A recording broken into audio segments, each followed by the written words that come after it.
advising him, I mean, if it's a public strategy, and everything Ron talks about is public, to deal with, obviously, a system that's going to pull out all the stops? I think that the other efforts that, among others you described here, will be to try to take retaliation against broadcasters and people in the media, even such as you, who are supporting Ron Paul. That's what the military-industrial complex frightened is crazy like this. Northrop Grumman, Boeing, the big banks. They're fearful, so they want to take their advertising money and, oh, wait, we can't have these people who are in the media supporting Ron Paul. But the other thing that's I think will boomerang on those who are trying to attack Ron and or pretend that he doesn't exist is, I think, that displays an arrogance that they are instructing the American people how to vote. And I think the American people resent that.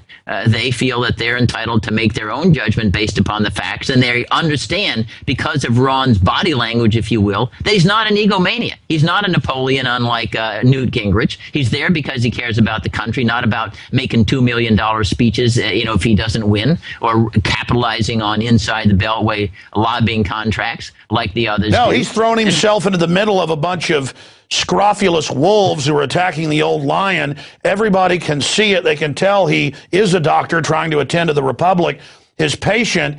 And I agree with you that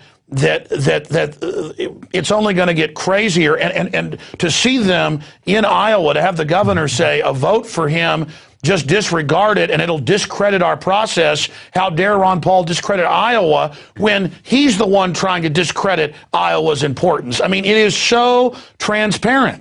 Yeah, you're exactly right. Already thinking up excuses, as to why Ron Paul's victory won't mean anything. They're changing the goalposts, if you will. But I'd like to spend a few minutes before we close, Alex, on what I think is a total misrepresentation of Ron's detractors of his views on national defense. They're trying to suggest that he's code pink and he wants to be like George McGovern, or go humbly and lick the genuflect before all foreign emperors, which is absurd.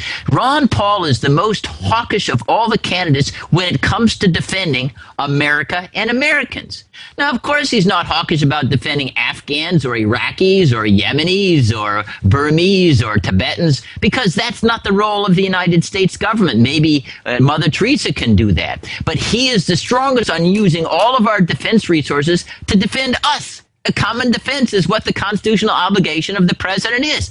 All of his rivals, really, they're weak on defending Americans. They're strong on defending everybody else in the world by sending military. They won't defend our own borders. In Darwin, Australia, will fight the Chinese. We'll fight everywhere except for Americans. And that is, in my judgment, insane. And your audience should think about this.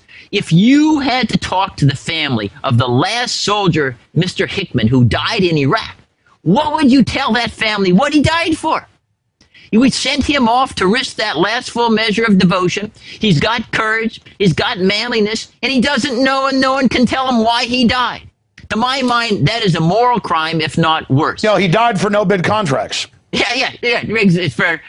Right, and that is clearly an utterly scandalous reason to send somebody to die. We should not be sending people to fight and risk their lives for the country unless we can write a Gettysburg Address and explain that's why they're out there, to make sure that liberty remained the glory of the United States of America. And Ron Paul is out there saying, yes, of course we're going to defend America. That's what defense is about. But it is not anticipatory wars everywhere around the world, not to defend Americans, but to defend everybody else who has no allegiance to the United States, pays no taxes here, doesn't obey our laws, but hey, it gives some people a thrill of domination for the sake of domination, bestriding the world like a colossus. But that's something for their egomania, and they ought to really leave the country if that's how they feel. Let's keep the United States a more perfect union and continue to celebrate and honor liberty just as the Founding Fathers intended and the Constitution instructs. AmericanFreedomAgenda.org. Bruce Fine. Well, I could talk to you for 10 hours. I know you've got to go. Just briefly, Congressman Paul also drew the ire of dozens of major publications on my show last week when I said Fast and Furious now caught shipping guns directly into Mexico.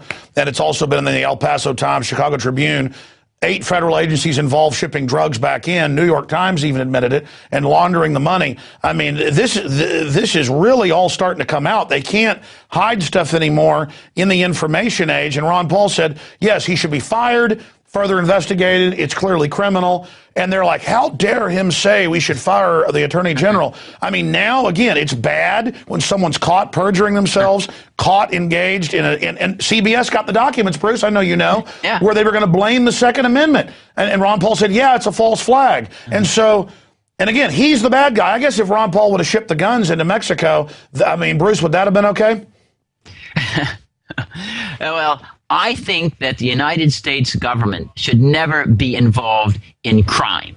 You know, it's interesting, Alex, that we find this same almost government entrapment or involvement in many of these terrorism plots, where they are the ones who are encouraging and coming to the table with the explosives and telling young Muslims, hey, don't you want to blow up the Sears Tower or the World Trade Center, something like that? You know, so they goes along for year after year. You know, why are we, as a government, encouraging, criminal activity? You know, there ought to be one standard. You comply with the law, period. And I agree with you, Alex. It's just intolerable. If the Attorney General didn't know, he should have known. And he should be fired for permitting people to do this without his knowledge. Exactly. You know, you're responsible for your subordinates. He's the Attorney General. I mean, remember all of the calls which I joined about Alberto Gonzalez? He didn't know who was getting fired, why he was getting fired. Well, it seems to me it applies equally to Mr. Eric Holder. Well, you're right. Plus, he's been caught being involved in the whole thing. Amazing. Well, what else can we do to help get Ron Paul elected? Just stand by him and get the word out and realize this is the fight of Ron Paul's life. Yes, and it's not just the fight of Ron Paul's life. What he recognizes, it's the fight for American freedom. And that's what's the greatness of his candidacy. It's not just, it really isn't about Ron Paul. And he'd continue to move on because he cares about the ideas. Sure, but I mean, we drafted him. He's the one, though, he's really in the arena. So if we drafted him, we better get behind him. Oh, absolutely. We need to stand unswervingly behind Ron Paul. And, you know, whatever intimidation comes, we reject it completely. We act in a way that's civilized and decorous. We don't stoop to the other side's name calling, but no, we will not waver, will not be intimidated. You know, don't try to suggest that we're the revolutionaries. You know, you are the counter-revolutionaries. You are what the French would call the 18th of Brumaire, you know, Napoleon taking over the French Revolution. And that's what these guys are, trying to prevent Ron Paul's candidacy from succeeding, because he's taking us back to the genuine, authentic Constitution and understanding of the United States that, I repeat, the glory of the United States is liberty, not domination. And we flipped that. You know, now the glory of the United States and the at least the ruling elite's mind is no military-industrial complex, yes. Banks, $29 billion to so-called prop up all these mega institutions who are concerned solely with money, to have no philosophy, no soul whatsoever. You know, that is what exactly we fought against in 1776. That's what's so stunning to me. That's what we risked our last full measure of devotion to get rid of. Absolutely. If you're conscious and awake, it's so clear. Bruce Fine, have a great holiday coming up, and be safe. Thank you so much for spending time with us.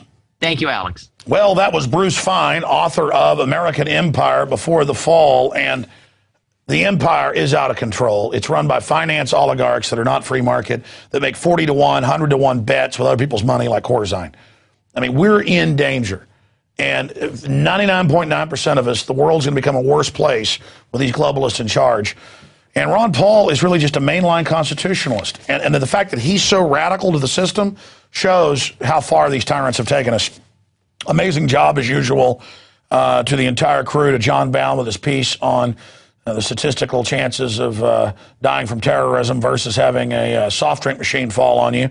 And, of course, Darren McBreen, Rob Jacobson, Rob Dew, Marcos Morales, Kevin, everybody here in the crew, and so many others, and all of you out there. If you're not a subscriber to PrisonPlanet.tv or InfoWarsNews.com, it's almost 9 years of material, all my films, the nightly news, the daily 3-hour radio show, the higher quality podcast, and you're the folks that literally fund our operation to be able to produce this type of information that nobody else is doing. And we're reaching millions and millions of people. We're having success. I want to thank you. But if you're a viewer out there who's watching this when we post it on YouTube and other places, well, think about those that actually subscribed at prisonplanet.tv who did finance this, and think about coming over and joining prisonplanet.tv and downloading the material yourself and putting it on disk and giving it to others so that we can continue to expand this operation. So those of you that do subscribe, again, are financing getting this out to people generally, where we post it the day after for free. But everything is right there at prisonplanet.tv, and it's still not too late, right up until Christmas morning, to give the gift of truth and to give a monthly membership, or you can get a yearly and get 44% off right now at InfoWarsNews.com or PrisonPlanet.tv. Well, Lord willing, we'll be back tomorrow, 11 a.m. on the radio, and then 7 o'clock Friday night here for the edition of InfoWars Nightly News. And then next week we come back, and it's the final week of 2011 and the year that we kicked off InfoWars Nightly News. The choice is up to you, liberty or tyranny. Choose a side. I'm Alex Jones signing off. God bless.